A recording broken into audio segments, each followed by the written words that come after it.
Now I'm going to show you how to duplicate any blocks in your coding plane here. So as demo, I will make it longer to add in more algorithms, more blocks here.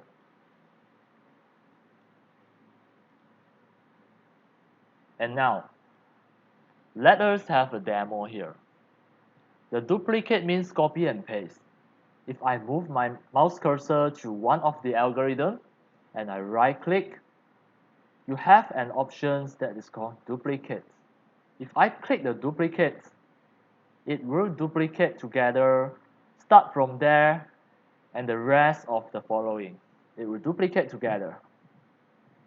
So the truth is, if you move your mouse cursor to any algorithm there, you right click and duplicate, it will just start from there and duplicate the rest of the following.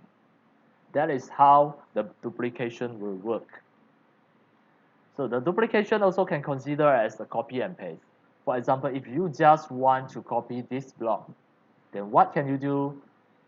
You can just drag it down to separate from here, and here you can just drag it down again, and you right click and duplicate here.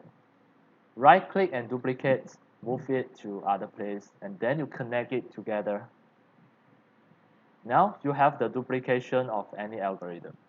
Unless if you really want to duplicate the rest of the following, copy and paste together, then you can just right click and duplicate together with the rest of the following. This is the way on how to duplicate any of the blocks, any of the algorithms in your coding plane. That's all.